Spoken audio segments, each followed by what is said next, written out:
Hey everybody, welcome back to another video. So today what I wanted to talk about is how to breed and how to raise your own mealworms very simply and very cheap. So taking a look at what we have here today, as you guys can see, this is just like your average tote box. Has these little latch on handles on either side and that just closes it. As you can see, what I've done to mine though is we've cut this out and put screen on these.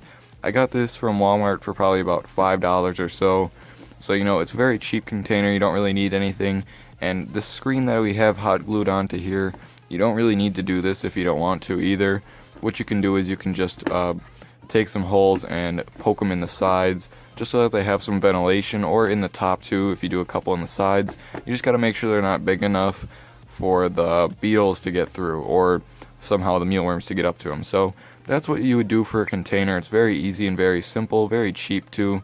You don't really need a specific container for these guys. So after you get your container done and all set up and ready to go, this container actually too is about 14 inches long or so. It's not very big either, because depending on how many mealworms you need, you don't need a very big container. So just a small, like kind of like shoebox-ish container would be good. So taking a look at what we do, so inside here, you'll notice before we get into anything else, we'll lift this up. As you can see, there is quite a lot of mealworms in here. There's probably about 500 to 600 now, and obviously quite a lot of beetles and pupas too. It kind of goes in cycles for me. Right now we're on kind of more the end stage, and so there's a lot more beetles and pupas than there normally is.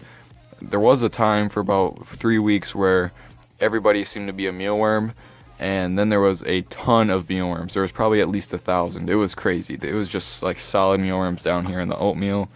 So that was pretty cool, but right now you kind of see we have kind of a mixture. We got beetles, mealworms, pupas, and everything in between. And if you're wondering how many mealworms to start out with, it doesn't really matter, because as long as you keep them healthy, they're going to grow and obviously multiply. If you take a look at how many beetles and mealworms and stuff are in here, I actually started out with about 100 a couple months ago. So as you can see, keeping them nice and healthy will lead to a lot of mealworms down the line. And I haven't had to buy mealworms except for that first 100 since then. And it's been nice because you're just raising your own. But how I keep mine is, what I do is I'll give them like one of these egg cartons, like these kind of cardboard egg cartons, just for some structure, you know. But then what I actually do for bedding is oatmeal. Now, some people do this, but a lot of people do like flakes or like other types of things. But I mean, oatmeal's nice just because it's cheap. It's relatively clean, and it lets you know when you need to change it, because what the mealworms do is they actually eat the oatmeal, but when they do so, it shreds up the oatmeal and makes it really fine. So you can see, if I bring this up to the camera right here, it's still relatively, it looks like oatmeal. You'll know when to change it because it's gonna look like more like powder, or more like little chips rather than actual pieces of oatmeal. So I recently changed this probably about 2 weeks ago or so. So as you can see, it's still pretty much together. So I won't need to change that for a good while yet, but you're gonna want to change it once it starts getting the dust, just because you don't really want to inhale too much of that like oatmeal dust and stuff like that. And it's just, you want them to have nice bedding to lay in and to breed in. So that's what I do for like bedding kind of, and for structure. They don't really need this necessarily. I'd recommend giving them something to kind of just crawl on, but it's not necessary. As far as other food sources go, I never give mine anything more than just oatmeal and occasionally lettuce every 2 weeks or so, maybe a week actually. I'll drop a big sheet of lettuce in here. It'll go from all sides, and they'll eat it. They'll just demolish it. And then once it dries up, you're gonna want to take it out, just because you don't want it molding in there, because that gets really bad. If you let this get moldy, you don't want this moist either. That's why you want the ventilation, because if this gets moist and this starts molding, this is going to get really nasty really quick. So you want to make sure that you keep it nice and dry. They don't need that much moisture. That's why you give them the lettuce, because they get their moisture out of that. And they like eating that, so just make sure you take it out before it gets moldy.